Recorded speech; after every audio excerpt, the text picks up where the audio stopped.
उसके भाई ने समझाया कि भैया ने कहा है तो तुम पराई स्त्री को ले आए हो, ये तो मौत का सामान है, ये मौत का सामान है। आदमी मरे, महिला एक भी नहीं मरे। और आज ये बात में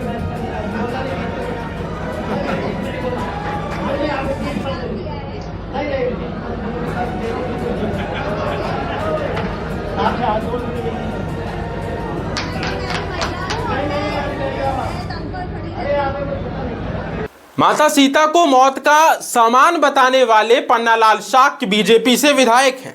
रामायण महाभारत अन्य मुद्दों पर उदाहरण देते हुए कह रहे हैं कि इन युद्धों में पुरुष मारे गए, एक भी महिला नहीं मरी। लड़कियों के बॉयफ्रेंड की बात हो, विराट कोहली अनुष्का शर्मा की शादी की बात हो या कुछ भी हो, इनकी जुबान खुलेगी। जी हाँ, मध्य प्रदेश में खुद को संस्कारों संस्कृति की राजनीति करने वाली पार्टी के दिग्गज नेता गुना विधायक पन्नालाल शाक्य से उनकी उस जुबान से एक बार फिर विवादों के केंद्र में है। एक ऐसा बयान जिसने महिलाओं के सम्मान पर सवाल खड़े कर दिए हैं, एक ऐसा बयान जिसने बीजेपी की ही महिला विधायक को मंच पर खड़े होकर विरोध करना पड़ा। और मामला इतना बड़ा कि सत्ताधारी पार्टी के 2 विधायक सार्वजनिक रूप से आमने सामने हो गए।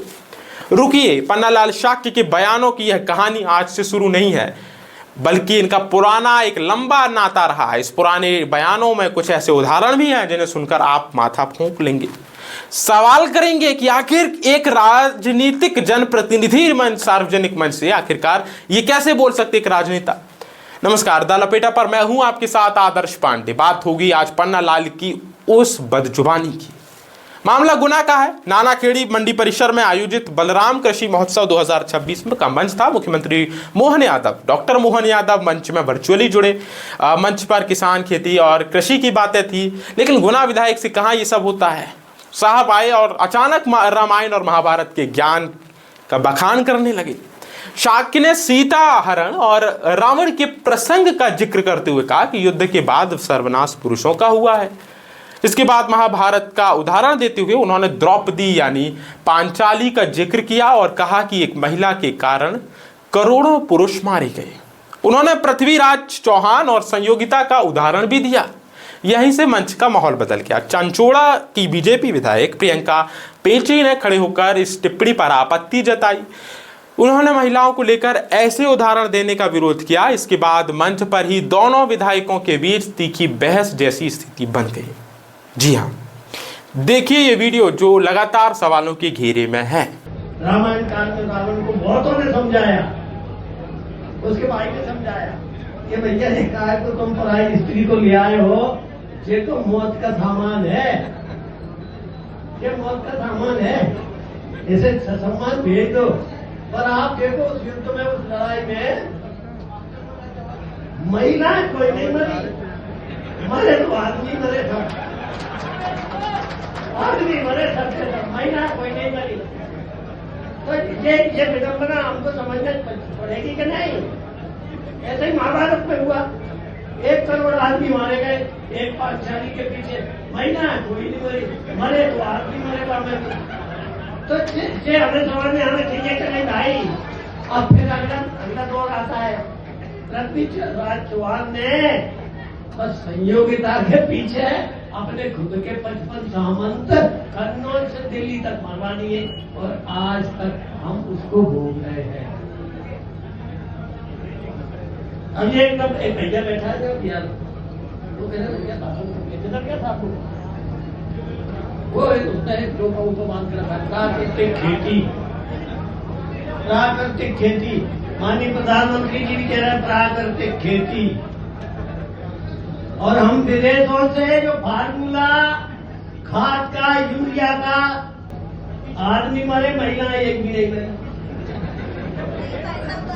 और आज ये बात में बहस कर बोला नहीं,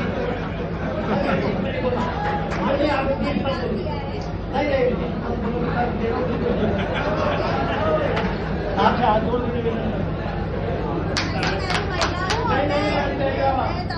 अरे आप हम भी उसी स्थिति में पहुंच रहे हैं, ध्यान रखना।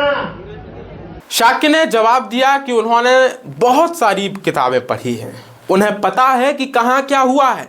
इसके बाद उन्होंने प्रियंका पेंची से बैठने के लिए कहा। अब सवाल यह है कि आखिर महिलाओं के संदर्भ में इतिहास और धर्म ग्रंथों के उदाहरणों देने का यह तरीका कितना उचित है।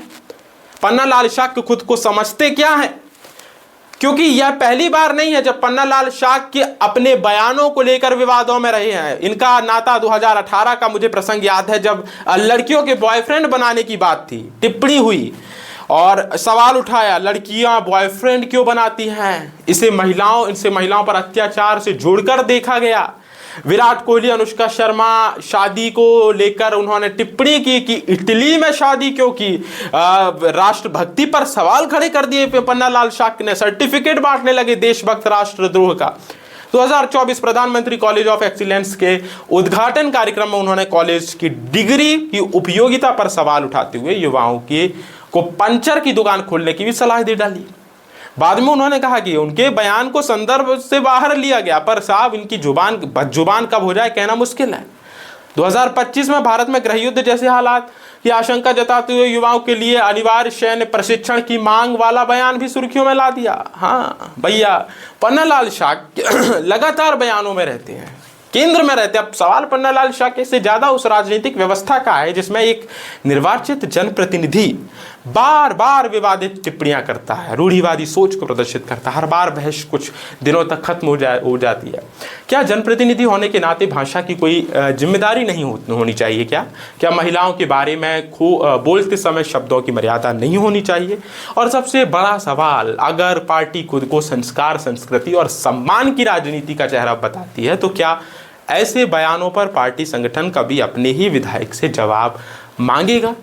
क्योंकि इस बार विरोध किसी विपक्षी नेता से नहीं है, बल्कि विरोध बीजेपी की ही एक महिला विधायक ने, बीजेपी की ही विधायक के सामने खड़े होकर दोनों विधायक टकरा रहे हैं। फैसला आपको करना है कि आखिरकार पन्नालाल शाक्य की इस जुबान में कैंची कब चलेगी। जी हाँ, कैंची मतलब ये बातें कब बंद होंगी और कौन रोकेगा? जनप्रतिनिधि की जवाबदेही पर भी सवाल है कि पन्नालाल शाक्य जो भी हैं, वो सवाल उनसे सीधा है कि किताबें पढ़ना साहब अच्छी बात है, लेकिन क्या उन किताबों से सार्वजनिक मंच पर बोलने की जिम्मेदारी कभी आपने सीखी है? कई किताबें हैं जो आपको बताती हैं कि हाउ टू कम्युनिकेट, आपको कैसे बातचीत करनी है, पर आपने वो किताबें ही नहीं पढ़ी हैं। आपने किताब पढ़ी, अपनी मनगढ़ंत कहानी बनाई और बस सार्वजनिक मंच से खड़े हो गए। तो पन्नालाल के इस बयान पर आपकी राय, विचार और सुझाव लपेटा के कमेंट बॉक्स पर जरूर बताएं।